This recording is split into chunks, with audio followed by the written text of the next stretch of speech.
Siya ang kauna-unahang Filipino na naging turista tapos nagawa niyang maging truck driver dito sa Canada.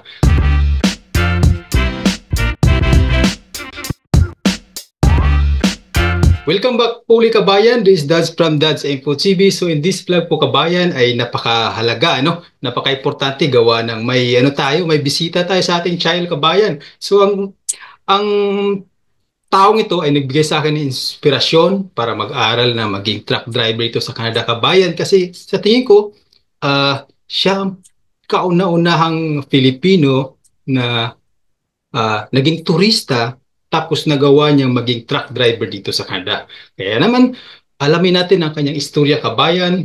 I-welcome natin ang aking kaibigan na si Jenny Garcia, aka Manibelang Pinoy dito sa Canada. So, brother, bumati ka muna sa iyong mga subscribers, iyong kapamilya at saka sa iyong mga followers. Oo, salamat sa kay boss kay Dads TV.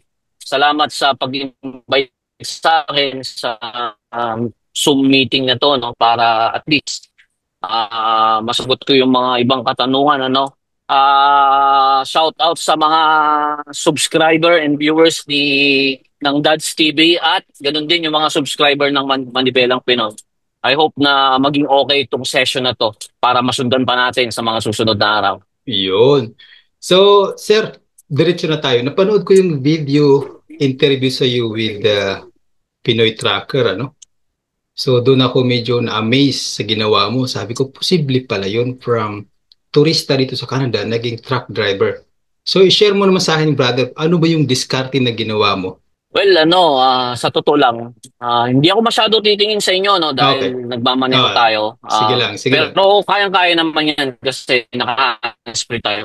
Ah, Matagal na, nasa Taiwan pa lang ako. Gusto ko nang maging truck driver. Doon ako unang na-expose sa mga truck drivers kasi nakapagtrabaho ko sa transport, forklift operator ako doon. At lagi akong naglo-load ng mga karga ng mga truck. So nagkaroon ako ng interest sa pagta-tracking. Pero that time walang chance, walang chance na makapunta ng Canada or ng US. So parang nasa isip ko lang. Pero gustong-gusto ko, no? Kasi parang kapag nagta-travel ako, na-amaze ako, magandang pakiramdam, Mm, nakakapamasyal ka, nang binabayaran ka, di ba? Yung mga ganong tipo ba? mm, So, fast forward natin, after, I think, kasi year 2000 yun, 2022, after 20 years, nagkaroon ng pandemic, and then, during that time, naawa ako sa anak ko dahil nagtatrabaho sa ospital. So, nag-decide ako na papuntahin siya dito sa Canada okay. as a international student. And then, while na nandito na siya, so napapunta ko siya rito, napanood ko yung mga vlogger natin na Mhm, mga truck driver. Dati kasi, nung time ko, ng 1990, 2000, 1998 to 2000, wala pa namang masyado ang social media, di ba? mhm. Wala pa nga halos cellphone nun eh. So, nung napanood ko na sila, Pinoy Tracker, Lakay Tracker, yung si paring MTV, sayang, hindi na siya nagbablog ngayon eh. Pero Okay. isa rin siya sa mga pinanood ko.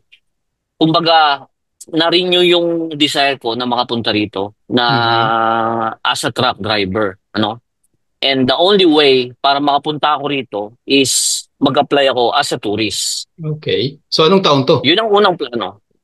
Year 2021, nagpaplano na ako, Okay. no? Ah, sabi ng mga vloggers dito, makapunta ka lang dito sa Canada, walang problema kasi maraming trabaho ang truck driver dito. Pero ang malaking tanong nga is, posible kaya na pag Oo. nandito na ako as a tourist, Yun nga. pwede kaya akong maging truck driver? Yun nga. Ngayon, Ang malaking tanong. napanood ko yung mga kapatid nating mga Indiano. Mhm. Doon ka nakakuha ng Yung mga idea. Indiano, yes, sila talaga ang gumagawa niyan. Okay. Na marami ng mga tourist na mga Indiano, ang pumunta rito at ginawa yung prosesong yon. Ang problema nga lang, Mhm. Brad, ang salita nila is Oo. Parang tayo Hin Tagalog, di ba? hindi sa kanila. Ang vlog nila hindi. So ang ginagawa ko nun, tinatranslate ko ng ng Tagalog. kumbaga merong anong tawag doon? Translation, caption. Yung may English na caption. Oo. Nagsasalita sila ng Indiano, may English na caption. So, doon Okay. ko na-discover na posible. Ngayon, kaya Okay. nag-research ako. Uh-huh. Nag-research ako na anong province ba ang pwede. Sa Alberta talaga ako bumagsak. Okay. Nung, so, nasa Alberta na ako. Nung pumunta ako diyan sa LTO nila, Mhm. ang sabi nila, tourist ka eh, hindi pwede. Mhm. Sabi Anong nila sa akin. So, nawalan anong ako. anong ginawa mo? Yun nga, parang nawalan ako ng pag-asa. And then, doon din may namit ako ng Indiano. Aha. Siya ang nagsabi sa akin na, brother, kung gusto mong makakuha ng lisensya, pumunta ka ng Winnipeg sa Manitoba. Dahil Okay. doon, makakakuha ka. Or sa Ontario, sabi niya. So, ang pinili ko is Winnipeg kasi dito meron akong mga klase. So, just in case na kailangan ko ng tulong, may malalapitan ako. So, Okay. nagpunta ako ng Winnipeg. Doon na lahat nag-start. Dito ako sa Winnipeg, sa Manitoba, nakakuha ng truck driver's license ko. Kasi Mm. allowed. As long as meron kang address, no? May Mhm. tinitirahan ka, Okay. meron kang proof of address, kailangan yun, importante yun. Yung proof Okay. of address mo, Mm. and then meron kang bank account kung Mm. saan doon nila i-verify. So yun lang dalawang yun. Pero kinwestiyon pa rin ako, Oo. Brad. Mm. Kinwestiyon pa rin ako kasi tourist ka, bakit ka kumukuha Oo. ng Mm. lisensya, no? Okay. Ang susunod na tanong, kasi pag sa pag-aaral ng truck driver, kailangan ng Canada license. Meron ka ba nun? 'Di ba? Meron sinasabing sa Ontario may sinasabing G-class. Sa iba, alam ko class 5 siguro diyan. So meron ka bang Yes. ganun? Hinanap pa sa iyo Wala. yung ganun? Wala. Wala. Pero naplano ko na yan lahat, Brad. Actually, nasa Pilipinas pa, dahil Okay. pinag-aralan ko na lahat, Mm. alam ko na yung step by step na gagawin ko. So, Mm. alam ko na pwede kong ipalit yung Philippine driver's license ko sa Kin Canadian license. pina-convert mo na lang. Yes, in-exchange ko siya. Pero Mm. may mga questions pa rin doon na bakit pinapalit mo to, tourist ka lang, pwede ka namang mag-drive ng 2 months. Mm. Mm. Yun ang sabi sa akin dito Mm. parang sa LTO dito. Ang sagot ko LTO. naman sa kanila, naplano ko na. Sabi ko sa kanila kasi pag-stay ako dito ng every 6 months, pabalik-balik ako kasi nandito yung anak ko. Mm. Gusto kong libutin ang Canada na nagdadrive ako. So, paano ako magdadrive kung after 2 months hindi na ako pwede mag-drive? Kaya Mm. ini-exchange ko yung license ko. So, pinayagan nila ako. Pinayagan nila ako. So, So, posible. mm. Posible talaga. Okay, so ito na. Meron ka ng Canada driving license. Tapos, di ba ang mahal nun, ang mahal nun bro, $10,000 yun, di ba? Ang laki ng puhunan mo. Yes. Yes. Kailangan. Mm. Kailangan. Kasi, sabi ko nga, sa mga kung merong napanood mo rin siguro sa video, kung talagang gusto mo yung isang bagay, Oo. gagawan mo ng paraan yun. Gagawan mo Oo. ng paraan. So, naplano na lahat, Mm. financially, emotionally, Mm. mindset, lahat na. Okay. Bago ako tumungtong dito sa Canada, kumbaga, naplano ko na lahat from Okay. the start. So, ito na ngayon, sinabi mo nga yung tawag dito, yung tourist visa is 6 months lang. Paano pinagkasya yung pag-aaral ng truck driver within 6 months? Well, ang naman is ang training naman sa MELT, kagaya nung kinukuha mo ngayon, yung MELT, di ba? Mm. 6 weeks lang naman yan. 6 weeks. 6 weeks. Pagdating ko dito, ang inasikaso ko agad, ipalit yung lisensya ko. Mm. Kasi yun ang way para makapag-exam ako ng air brake at saka ng class 1 para Mm. maka-enroll ako sa driving school. So kaya Okay. siya. 2.5 months lang tapos ko na lahat . So, 2.5 months nakapasa ka, nakakuha ka agad ng lisensya o yung schooling pa lang? Well, schooling, tapos na. Ang medyo nagpatagal lang sa akin, yung schooling ko, umabot ako from class 5 to schooling ng Okay. At least 2.5 months. Then Um, after nun, yung road test. mm. Hindi ko naman naipasa kaagad yung road So test. nakailang road test No? ka? Nakadalawa akong bagsak. Dalawang bagsak. Eh, Kasi hindi naman ako truck driver eh. okay, okay. So paano yun? Di yung kagaya sa akin, nabagsak ako, kukwento ko sa'yo mamaya, yung susunod ko na appointment, halos 1 buwan pa eh. After one Yun month ang pa eh. nangyari sa Oh. akin. Tapos Oh, yun sa'yo, ang nangyari sa akin. tapos sa'yo, 2 beses ka na nabagsak, eh, paano mo pinagkasya sa ayon sa ano? Paano mo pinagkasya dun sa 6 months ng ano mo? Yung allowed to stay in Canada? Yung dalawang bagsak ko kasi, yun yung Mm. nanggaling na schedule sa driving school. Mm. Remember, kapag ang driving school dito sa Manitoba, Okay. sa Winnipeg, kapag ang driving school ang nag-request ng schedule ng road test mo, may dalawa na kaagad yan na slot. Ah, Kumbaga, okay. sa first week, halimbawa, itong sa Friday, meron akong Mm. driving road test, Mm. ano. Pag Mm. binagsak ko yan, Mm. meron na kang naka-schedule next week uli na isa pa. Ah, okay. Ganon Bu dito sa Manitoba, Buti dyan Winnipeg. kasi within a week, meron ka agad dito after a month pa eh. Yung dalawa lang yun, ha? Yung Ah, dalawa lang okay. yun. Yung galing sa Dalawa. driving school. Ngayon, Mhm. pag naubos mo yun, kagaya ng nangyari sa akin, nagamit ko, bubagsak parehas, yun na yung time na ikaw na ang magpapaschedule ng road test. Doon ako naghintay ng 1 buwan at Ah, kalahati. wow. Tagal pala, ano? Yes. Whew. So, ito na. Pero I make sure na after Mm. no, nung kinuha ko yun, dapat may pasa ko na. Kaya, sinuwerte naman. Mm. So, ito na. Ang sunod na katanungan, ano? So, within 6 months, ah, nakuha mo yung lisensya mo.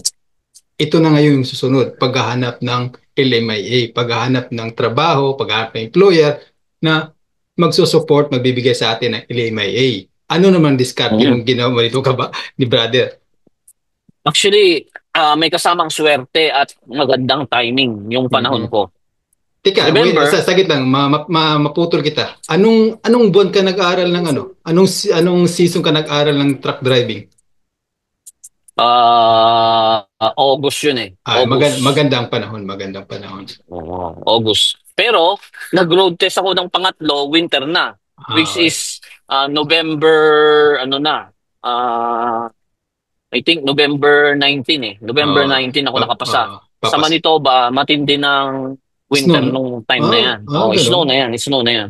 Oh, snow na yan sa Manitoba. So ito na ngayon sa paghahanap ng employer na may LMIA, magpo-provide ng LMIA, anong diskarte ginawa mo?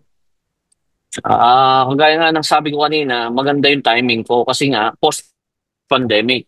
Okay. Ibig sabihin, ang mga Mm. kumpanya, maraming Oo. LMIA, Oo. maraming pangangailangan ng truck driver. So, Mm. pwede kang mamili, maghanap. Mm. Bawat company na tatawagan mo, talagang nangangailangan sila ng driver noon. Kasi nga, Mm. post-pandemic yun eh. Katatapos Tama. ng pandemic eh. Mm. Mm. So, naswertehan ko na maraming employer na may lamia. Kaya nakahanap ako ng Mm. employer na magbibigay ng LMIA. So hindi ka na Yun namili yun. nun. Hindi ka na namili ng oras na yun. Basta Well, medyo namimili rin ako kasi uso dito yung pinababayaran eh. ganun. 'Di ba? Uso dito yung Oo. pinababayaran. Yung bintahan, ano? Ayoko ng ganun eh. Oh. Hindi ako magbabayad. Oo. Kasi alam ko na marami naman eh. Mm. Alam ko naman na maraming employer, bakit ako magbabayad? Di maghanap ako, 'di ba? Hanggang Tama. sa nakahanap ako. Yun. Ayos pala, ano? So, sa Pero ngayon, ngayon, oh, iba na ang usapan ngayon, ano? oo, Hindi ko naman sinasabing imposible nang magawa uli yung ginawa ko. mm, Posible pa rin, pero mahirap na. mahirap na. Mahirap. So, kagaya ng nasabi ko kanina, bumagsak ako sa unang road test. Gawa nga nung ano, nag-pop up long, ano pre, yung low air warning light, Mhm. nag-pop up na. Kasi nga, Preno ka ng preno. di ko napansin, nakababad pala ng matagal yung pa ako sa preno. Mhm. Kapag nahinto ako Mhm. doon sa pagre-reverse na dapat, 'di ba? Sa clutch lang tayo Oo, oo, nagtitimpla. O di ko oo. napansin, nakababad na matagal yung pa ako doon sa preno. Nagulat na lang ako ayaw na umatras Mhm. yung trailer.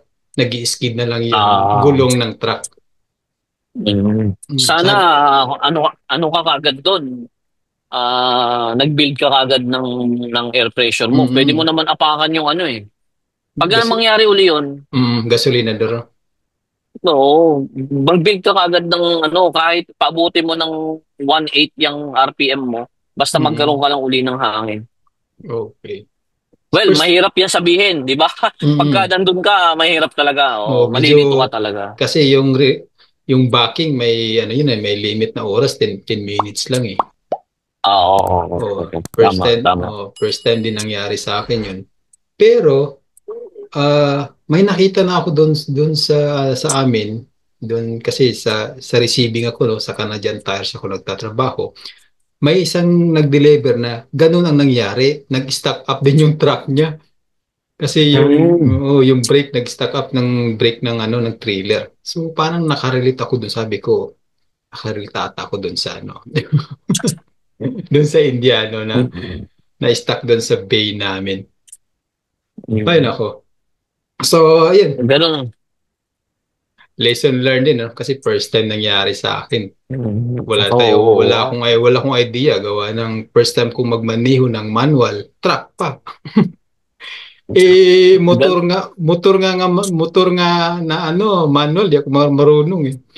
Ang alam ko lang mm. yung mga motor na automatic, mga Honda Dream, mga ganun. Basta automatic, yun lang alam ko. Well, ito na lang isipin mo, Brad, kasi Mm, nadadrive mo na yung truck ngayon, di ba? Sa kalsada, di ba? mm, mm. Medyo na, Nadadrive mo na, di ba? oo, Nadadrive mo na, nakabisado di ko ba? na, oo. Oh, yun yung punto. Alam mo na ngayon, di ba? Ang Mm, problema nga lang, kulang ka pa kasi sa driving time and oo. experience. Mm, Kaya medyo mahirap kasi alam mo, mahirap talaga sa road test kasi lahat tinitignan nila. Gusto talaga oo, nila oo. makita na kaya mo na drive yung truck na hindi ka kinakabahan, na Mm, kumpiyansa ka na mm, kaya mo nang i-maneuver yung truck. mm, Pero once na naipasa mo na yan, doon lang uli start yung learning ano mo process mo kapag mm. nasa kalsada ka na uli, pag Tama. na-employ ka na sa tracking. Mm. Oo.